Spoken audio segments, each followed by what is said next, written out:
The perception of the prehistoric predator is often limited to the cold, sluggish movements of a reptile. But in the early Cretaceous of North America, biology produced a thermal nightmare that shattered this archetype, Deinonychus antirrhopus. To understand Deinonychus is to confront the terrifying efficiency of a high-metabolism war machine, an animal that operated with the energetic intensity of a modern hawk trapped in the body of a feathered terrestrial killer. This was not a mindless lizard, it was a warm-blooded masterpiece of predatory evolution, a creature whose very name, meaning terrible claw, only hints at the mechanical horror it was capable of inflicting. We begin with the engine of this destruction, the metabolism. Unlike the larger, energy-conserving theropods, Deinonychus possessed a metabolic rate that required constant, high-caloric fueling. It was an endothermic organism, its body covered in a dense coat of proto-feathers that acted as thermal insulation, allowing it to maintain a stable internal temperature regardless of the external environment. This thermal stability granted Deinonychus a level of stamina and cognitive speed that its prey simply could not match. In the humid forests and floodplains, it moved with a jittery, avian precision, its heart pumping oxygenated blood at a rate that supported sustained, high-speed chases. The psychological impact of such a predator was absolute. It did not wait for the perfect moment, it created it through relentless pursuit.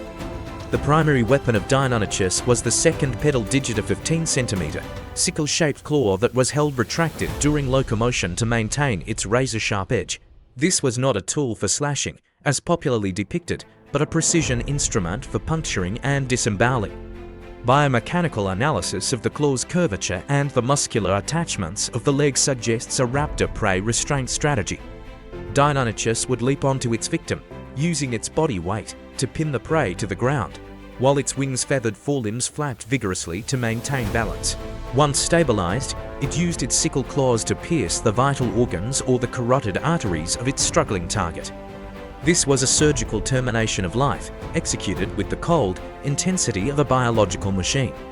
The tail of the Deinonychus was another structural marvel, reinforced by ossified tendons that turned it into a rigid, counterbalancing rod. This allowed for instantaneous changes in direction during a high-speed pursuit, making the animal impossible to shake once it had locked onto a visual signal.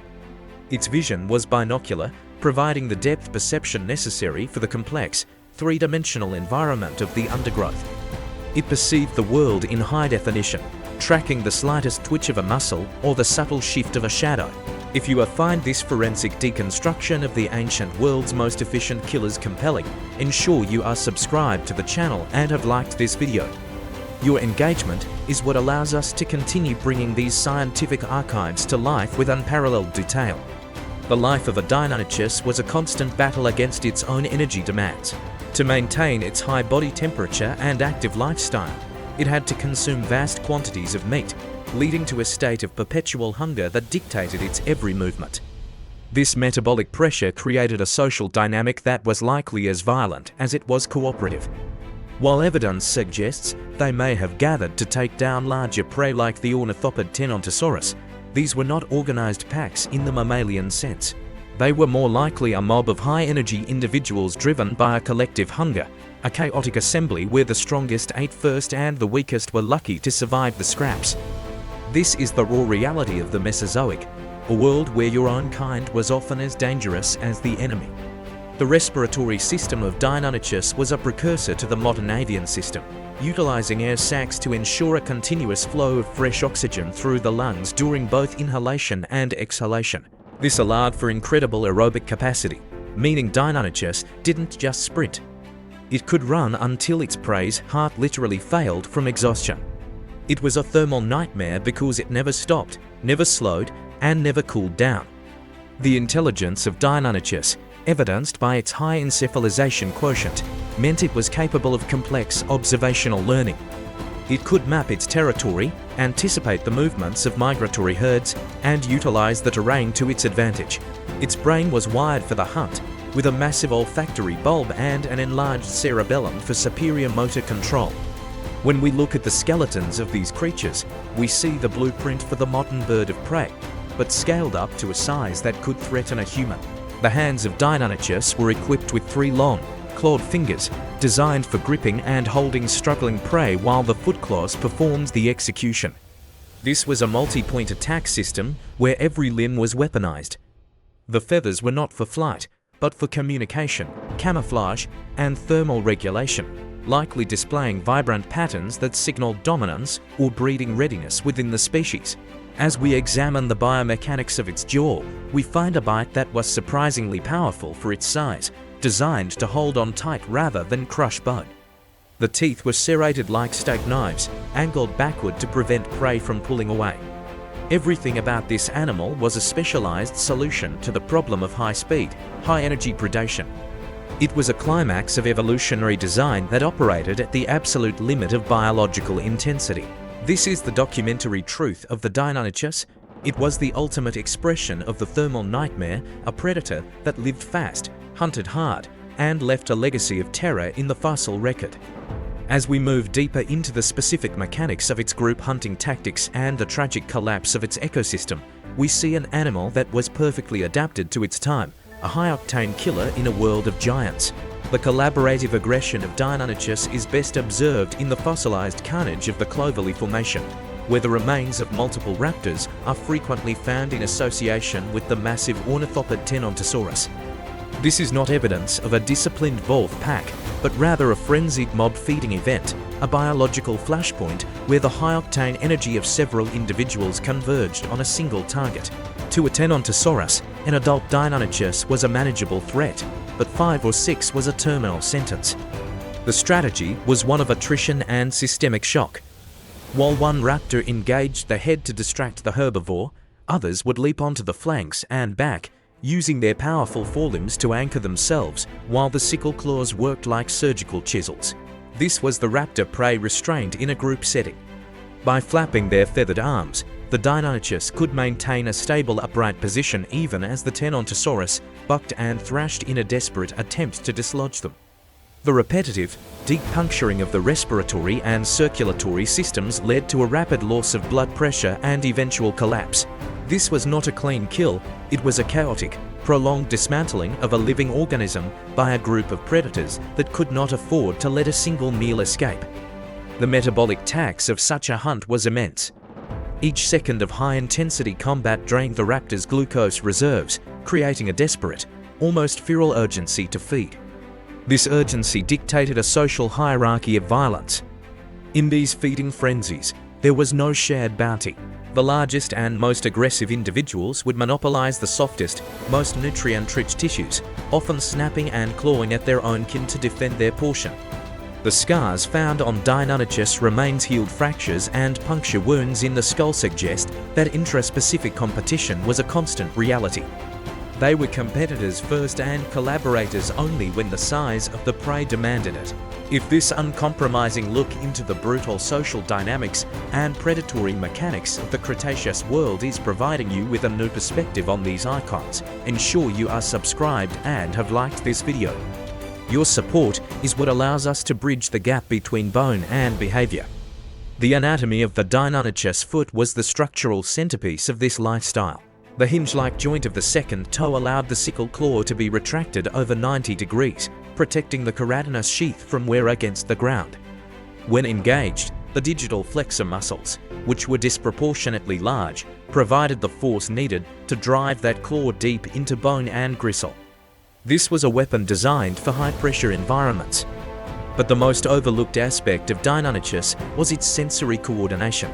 The inner ear structure, or the vestibular system, was highly developed, granting the animal a level of balance and spatial awareness that allowed it to perform mid-air adjustments with feline grace. It could leap from a branch or a rock, orient its body in 3 dimensions, and land with its weapons already deployed. This was the thermal nightmare in motion, a creature that operated with a cognitive and physical speed that made the world around it seem to move in slow motion. The respiratory air sacs mentioned previously also acted as a cooling system, preventing the brain from overheating during these bursts of extreme activity. This was a necessary cooling for a high-performance engine. As we analyze the teeth of Deinonychus, we see they are not built for crushing bone, but for precision slicing. They are relatively small and blade-like, perfect for stripping meat from a carcass with minimal effort. This allowed the animal to feed quickly, an essential trait when competing with a dozen other hungry raptors. The life of a Deinonychus was a marathon of high-stakes encounters, where every hunt was a gamble against injury and starvation. Their existence was a testament to the power of endothermic evolution, the ability to be the most active, most intelligent, and most dangerous thing in the forest, provided you could find enough fuel to keep the fire burning. But this high metabolic path is a fragile one. Any shift in the availability of large prey or a change in the seasonal climate would hit the Deinonychus harder than its slower, cold-blooded counterparts. They were the Ferraris of the Cretaceous, unmatched in performance, but requiring constant and high-quality maintenance. As the environment of the early Cretaceous began to shift toward the late Cretaceous, the ecological niche of the medium-sized pack hunter would undergo radical changes, leading to a new era of even more specialized predators. But for its time, the Deinonychus was the absolute apex of tactical lethality, a feathered spectre that proved that in the game of survival, speed and heat are the ultimate weapons. The legacy of Deinonychus antirrhopus is not merely recorded in the fossilized stone of the early Cretaceous, but in the radical transformation of our understanding of what a dinosaur could be. The discovery of this animal in the late 1960s triggered the dinosaur renaissance, shattering the image of dinosaurs as slow, evolutionary failures and replacing it with the reality of high-performance, warm-blooded athletes. To look at a Deinonychus is to see the raw, ancestral blueprint of the modern bird of prey, stripped of the ability to fly but weaponized for the terrestrial hunt. Its extinction was not a failure of its lethal design, but a consequence of the shifting ecological tides that eventually favored even more specialized giants. As the early Cretaceous gave way to the late Cretaceous, the vast floodplains and dense forests that supported the Tenontosaurus, the primary fuel for the Deinonychus metabolism, began to disappear. The thermal nightmare, for all its speed and intelligence, was a prisoner of its own high energy requirements. In a changing world, the cost of being a high-octane predator became an unsustainable tax on survival. Yet, the influence of Deinonychus persists, perhaps most famously as the true identity of the creatures popularized in global cinema as velociraptors. While the real velociraptor was the size of a turkey, the Deinonychus provided the stature, the intelligence, and the terror that captured the human imagination. But beyond the screen, the scientific reality is far more compelling. A creature that breathed through air sacs, maintained a constant internal heat, and coordinated its movements with the precision of a modern raptor. It was a bridge across time, a feathered spectre that proved that dinosaurs never truly vanished. They simply refined themselves into the avian masters of the sky. If this deep dive into the thermal warfare and metabolic intensity of the ancient world has provided you with a new perspective on these titans, ensure you are subscribed to the channel and have liked this video. Your engagement is the fuel that allows us to continue deconstructing the prehistoric world with the scientific rigor and cinematic detail it deserves.